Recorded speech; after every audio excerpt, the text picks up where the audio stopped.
போது சகலமும் உங்க வாழ்க்கையில் நடக்காது.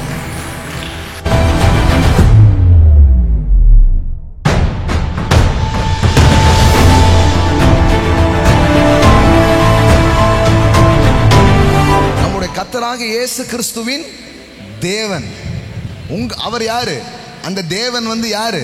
உங்களுக்கு யாரு? மகிமையின் பிதாவுமானவர். எல்லாம் சொல்லுங்க, மகிமையின் பிதாவுமானவர். He is not just father, he is a glorious father. அவரை நீங்கள் அறிந்து கொள்வதற்கான, எல்லாம் சொல்லுங்க, நீங்கள் அறிந்து கொள்வதற்கான ஞானத்தையும் தெளிவையும் அளிக்கிற ஆவியை உங்களுக்கு தந்தரல வேண்டும் என்றும். உங்களுக்கு என்ன ஆவி வேணும் தெரியுமா? அவர் யார் என்பதை அறிந்து கொள்ளுகிற ஞானத்தையும் தெளிவையும் அளிக்கிற ஆவி. It's a spirit. இது வந்துடுச்சுனா அவர் யாருன்னு தெரிஞ்சிச்சு, நீங்க யாருன்னு தெரிஞ்சிடும்.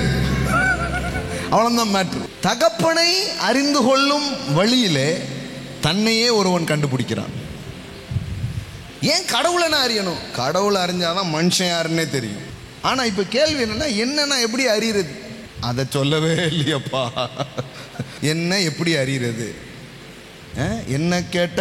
அதான் என்ன யாருன்னு கேட்டேன். என்ன எப்படி அறியறது? என் தகப்பனின் முகம் பார்த்தால் என் முகம் தெரியும் எனக்கு. ஆமென். அவரை அறிந்தால் நான் என்னை அறிந்து கொள்ளுவேன். Man is the image of God. கடவுள் தமது சாயலாக தமது ரூபத்தின்படி மனுஷனை உண்டாக்கினார். அப்ப அவர் சாயலை நான் அறியும் பொழுது என் சாயலை நான் அறிகிறேன். இது கடவுளை கண்டுபிடிக்கும் முயற்சி, கடவுளை அறியும் ஒரு முயற்சி அப்படின்றதா இருந்தாலும் அந்த முயற்சியில் ஒரு பெனிஃபிட், ஒரு நன்மை என்ன தெரியுமா? அவரை நான் எப்போ தெரிஞ்சுக்கிட்டனோ அன்னைக்கு தான் நான் யாருன்னு எனக்கு தெரிய ஆரம்பிச்சிச்சு. Father, I want to know more. இன்னும் உம்மை நான் அறியட்டும்.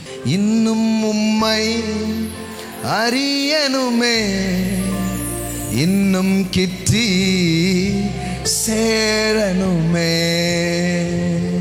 இன்னும் உம்மை அறியணுமே, இன்னும் கிட்டி சேரணுமே.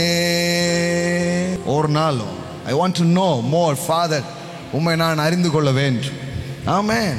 இன்னும் உம்மை பற்றிய அறிவு எனக்கு வேண்டும். உம்மை குறித்த வெளிப்பாடு எனக்கு வேண்டும். ஏதோ வெட்டுறதுனால, முறிக்கிறதுனால, உருள்றதுனால, பிறல்றதுனால என்னமோ நடக்குதுன்னு நினைச்சிட்டு இருக்கிறாங்க. வாழ்க்கையில கிடையாது. தகப்பனை அறியும் போது சகலமும் உங்க வாழ்க்கையில் நடக்காது.